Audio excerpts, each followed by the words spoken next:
आज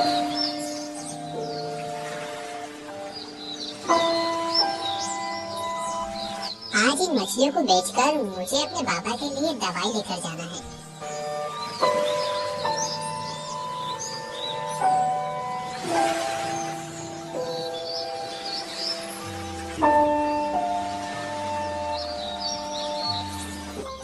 लगता है कोई बड़ी मछली मेरे जाल में फंस गई है। इससे पहले कि वो मेरे जाल से छूट जाए, मैं जल्दी से जाल को खींच लेता हूँ।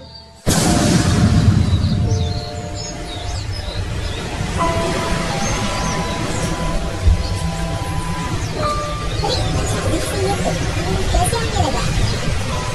बचाओ! कोई मुझे बचाओ! मैं डूब रहा हूँ। कोई मेरी मदद करो।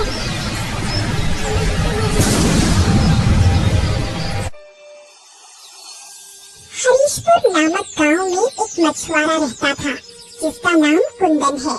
वो अपने बूढ़े माता पिता के साथ रहता है। कुंदन एक बहुत ही गरीब घर से है।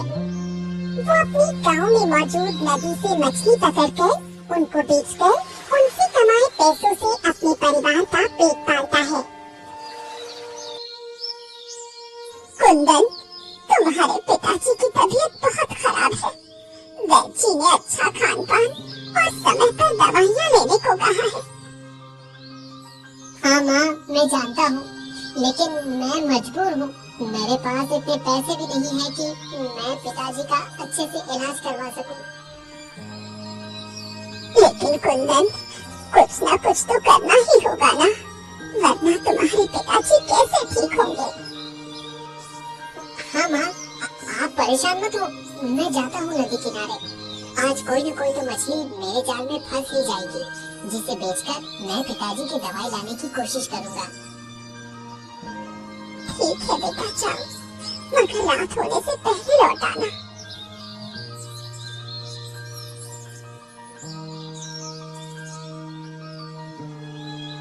अरे कुंदन, रुको, तुम ये खाने का डिब्बा रखना तो भूल ही गए। इसे अपने साथ लेके जाओ, पता नहीं तुम्हें वहाँ कितना समय लगे। ठीक है माँ, लेकिन मैं जल्द ही वापस आने की कोशिश करूँगा।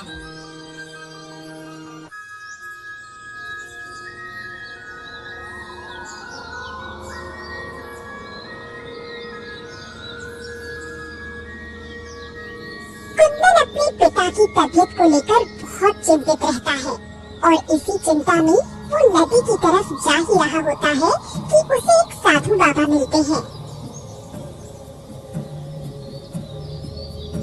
प्रणाम साधु बाबा। तथास्तु पुत्र। साधु बाबा, मैंने आपको यहाँ पहले कभी नहीं देखा। क्या मैं जान सकता हूँ कि आप इस जगह पर अकेले क्या कर रहे हैं? पुत्र, मैं यहाँ नया हूँ। यहाँ मैं किसी को नहीं जानता। चलते चलते मैं काफी थक गया हूँ और मुझे बहुत जोरों की भूख भी लगी है, इसलिए मैं यहाँ थक कर बैठ गया हूँ। साधु बाबा, क्या मैं आपकी कुछ मदद कर सकता हूँ? हाँ पुत्र, अगर तुम्हारे बस में हो तो मुझे मेरी थोड़ी सी मदद कर दो। बताइए साधु बाबा, मैं आपके लिए क्या कर सकता हूँ?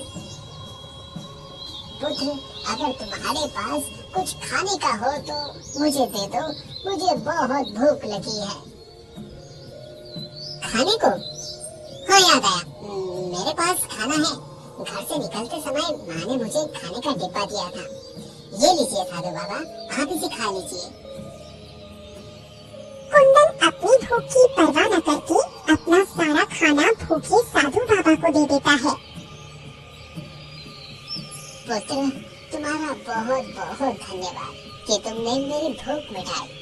तुम नहीं जानते कि मैं कितना भूखा था। तुमने मुझे अपना सारा खाना खिला दिया, मगर अब तुम क्या खाओगे? कोई बात नहीं बाबा, मेरा खाना खाने से आपका पेट भर गया। मेरे लिए इतना ही काफी है। जब मैं घर जाऊंगा तब खा लूंगा, और ये तो मेरा फर्ज था। अगर आपकी जगह कोई और भी होता तो भी मैं यही करता। तुम्हारी अच्छाई को देखते हुए वैसे तो मुझे तुम्हें कुछ देना चाहिए, लेकिन मेरे पास तुम्हें देने के लिए कुछ नहीं है। इसलिए मैं तुम्हें आशीर्वाद देता हूँ कि आने वाले समय में तुम बहुत धनवान हो जाओगे। धन्यवाद साधु बाबा, अब मैं चलता हूँ। कुंदन साधु बाबा का आशीर्वाद लेकर वहाँ से चला जाता है।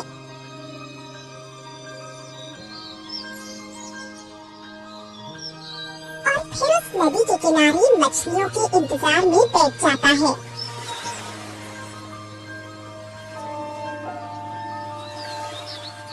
मुझे यहाँ बैठे कितनी देर हो गई है, लेकिन अभी तक एक भी मछली मेरे हाथ नहीं लगी। अब मैं क्या करूँ? अब तो शाम होने वाली है और मुझे बहुत भूख भी लग रही है। अगर मेरे पास खाना होता तो मैं कुछ देर और इन मछलियों का इंतजार कर लेता, लेकिन मुझे कुछ ना कुछ करके इन मछलियों को तो पकड़ना ही होगा, वरना मैं पिताजी के लिए दवाई कैसे लेकर जाऊंगा। और माँ ने मुझसे कहा था कि अंधेरा होने से पहले मैं घर वापस आ जाऊं। कुंदन नदी के किनारे बैठे बैठे अपने माता पिता की कही हुई बातों को सोच ही रहा था कि अचानक से उसके जाल में एक मछली फंसती है। अरे वाह, लगता है मेरे जाल में मछली फंस गई है। एक काम करता हूँ, जल्दी से इसको बाहर निकाल लेता हूँ, वरना कहीं ये मेरे जाल से फिर से न निकल जाए। कुंदन मछली को निकालने के लिए जैसे ही हाथ बढ़ाता है, वैसे ही वो मछली उसके जाल से छूटकर पानी में गुम हो जाती है और कुंदन फिर से मायूस हो जाता है। अब मैं क्या करूं? इतनी मुश्किल से तो एक मछली मेरे हाथ आई थी, वो भी मेरे जाल से छूट गई।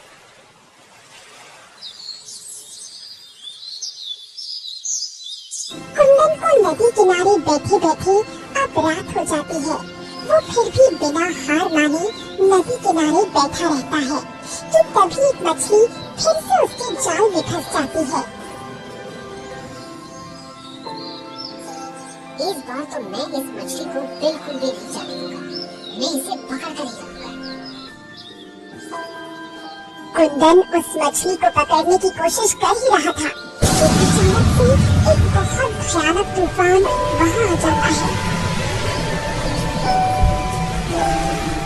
अरे ये तूफान, ये कैसा तूफान आ रहा है? कुंदन उस तूफान की चपेट में आकर नदी के अंदर डूबने लगता है। वो मदद के लिए चिल्लाता है, लेकिन वहाँ उसकी मदद करने वाला कोई नहीं होता, इसलिए वो उस नदी में समा जाता है। इधर कुंदन के माता पिता बहुत चिंतित होते हैं, क्योंकि आधी रात बीत चुकी थी और कुंदन का कोई अता पता नहीं था। भाग्यवान, क्या अभी तक कुंदन घर नहीं आया? नहीं श्रीमान, पता नहीं हमारा पुत्र कहाँ फंस गया है। वो मुझसे कहकर तो निकला था कि अंधेरा होने से पहले आ जाएगा, लेकिन अभी तक वापस नहीं आया और अब मुझे उसकी बहुत ज्यादा चिंता हो रही है। मैं क्या करूं? क्या मैं उसे ढूंढने जाऊं? अगर मेरी तबीयत ठीक होती तो मैं ही उसे ढूंढने जाता, मगर मैं चल नहीं सकता, इसलिए बेहतर यही होगा कि उसे ढूंढने तुम चली जाओ, लेकिन ज्यादा दूर मत जाना। कुंदन की माँ कुंदन के पिता की बात मानकर उसे ढूंढने के लिए चल पड़ती है कि तभी उसे एक पेड़ के नीचे साधु बाबा बैठे मिलते हैं। प्रणाम साधु बाबा, क्या आपने एक जवान बालक को यहाँ पर देखा है? नहीं पुत्र, यहाँ से तो मैंने किसी को जाते हुए नहीं देखा। तुम किसकी बात कर रही हो? असल में साधु बाबा, मेरा बेटा एक मछुआरा है और सुबह वो मछली पकड़ने के लिए निकला था, लेकिन अब तक घर नहीं पहुँचा। पता नहीं मेरा बेटा किस हाल में होगा। अच्छा, तो तुम्हारा बेटा एक मछुआरा है। क्या तुम्हारे पास उसकी कोई निशानी, उसकी कोई चीज है?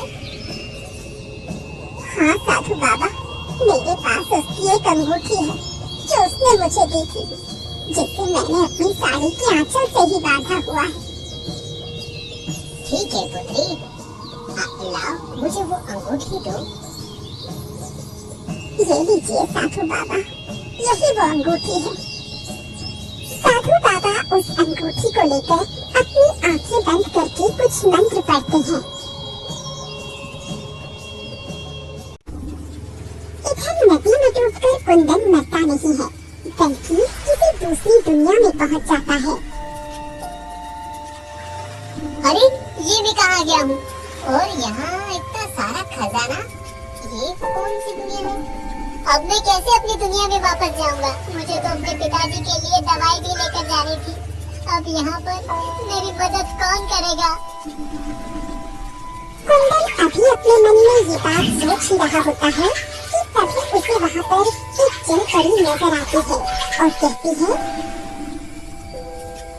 अच्छा, तो तुम ही थे जो मुझे बार-बार अपने जाल में फंसाने की कोशिश कर रहे थे, लेकिन तुम मुझे अपने जाल में नहीं फंसा पाए और उल्टा मेरे जाल में खुद ही फंस गए और मेरी इस दुनिया में आ गए। तुम कौन हो और यहाँ क्या कर रही हो? मैं जलपरी हूँ और ये मेरी दुनिया है। मैंने तुम्हें अपनी इस दुनिया में कैद कर लिया है और अब तुम मेरी इजाजत के बिना यहाँ से आजाद नहीं हो सकते। नहीं नहीं, मैं यहाँ नहीं रह सकता। मुझे मेरे परिवार के पास जाना है। मेरे माता पिता मेरा इंतजार कर रहे होंगे, उन्हें मेरी जरूरत है। तुम चाहे कितने भी बहाने बना लो, अब तुम यहाँ से नहीं जा सकते। तुम अब मेरी कैद में रहोगे, हमेशा हमेशा के लिए। नहीं, तुम ऐसा नहीं कर सकती। मैं ऐसा कर सकती हूँ और मैं ऐसा ही करूँगी। जब तुम नदी किनारे बैठकर अपने मन में बातें कर रहे थे, तभी मैंने सोच लिया था कि मैं तुम्हें अपनी दुनिया में लेकर आऊंगी। पर मैंने तो तुमसे नहीं कहा था कि तुम मुझे अपनी दुनिया में लेकर चलो। फिर तुमने मुझे अपनी दुनिया में क्यों जबरदस्ती शामिल किया? मेरी मर्जी, मैं चाहे जो करूं। देखो, तुम तो गरीब भी हो और यहाँ पर बहुत सारा खजाना है। तुम्हें इस खजाने की जरूरत भी तो थी।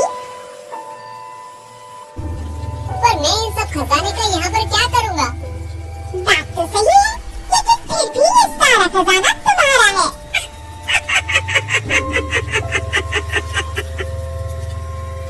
जलपरी कुंदन का मजाक उड़ाते हुए वहाँ से गायब हो जाती है और कुंदन वहीं बैठकर अपने माता पिता की याद में रोने लगता है।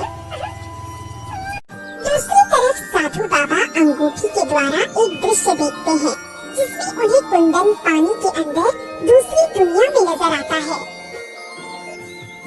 तुम्हारा पुत्र पानी की दूसरी दुनिया में है, वो जलपरी की दुनिया में चला गया है। लेकिन साधु बाबा, मैं अपने बेटे को उस दुनिया से कैसे निकालूंगी? तुम चिंतित मत हो पुत्री, मैं तुम्हारे पुत्र को वहाँ से निकालूंगा। ये अंगूठी तुम मुझे दे दो। साधु बाबा इतना कहकर अंगूठी लेकर गायब हो जाते हैं। अरे, ये साधु बाबा कहाँ गए? लगता है जरूर मेरे पुत्र को बचाने गए होंगे। इधर कुंदन बैठा रो ही रहा था कि उसे एक चीखती चिल्लाती आवाज सुनाई देती है। तभी वो अपना रोना छोड़कर दूसरी तरफ नजर उठाकर देखता है तो एक बड़ी मछली एक छोटी मछली को खाने जा रही थी। बचाओ, बचाओ, कोई मुझे बचाओ, ये बड़ी मछली मुझे खा जाएगी। आज तो मैं तुझे खा ही रहूंगी। बहुत दिनों से मैं तेरी तलाश में थी, मगर तू इतनी चालाक थी कि हर बार मेरे चंगुल से आजाद हो जाती थी।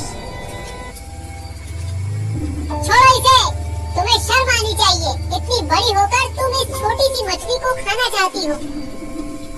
कुंदन ये कहकर अपने पास रखी मछली पकड़ने वाले हथियार से बड़ी मछली को मारता है और छोटी मछली को बचा लेता है। तभी वहाँ साधु बाबा प्रकट होते हैं।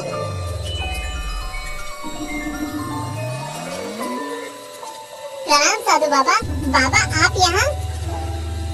हाँ पुत्र, मैं यहाँ। मैं तुम्हें यहाँ से आजाद करने आया हूँ।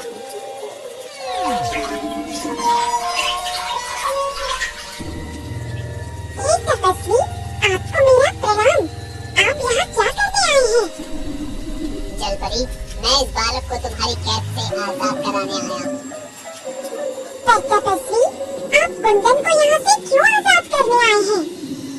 क्योंकि कुंदन एक सच्चा, ईमानदार और लोगों की मदद करने वाला इंसान है। इसलिए मैं इसे यहाँ से आजाद करने आया हूँ। उसके माता पिता को उसकी जरूरत है। जलपरी, तुम कुंदन को जल्द से जल्द अपनी इस दुनिया से आजाद कर दो। आपने बिल्कुल सही कहा तपस्वी बाबा। कुंदन एक बहुत ही अच्छा इंसान है। मैंने ये बात तब समझी जब कुंदन ने बिना किसी लालच के उस छोटी सी मछली की जान बचाई।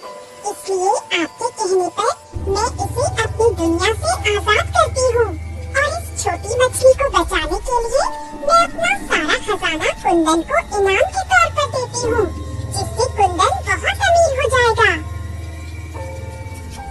जलपरी ये कहकर वहाँ से गायब हो जाती है और कुछ देर बाद देखते ही देखते कुंदन साधु बाबा के साथ अपनी माँ और पिता के पास पहुँच जाता है।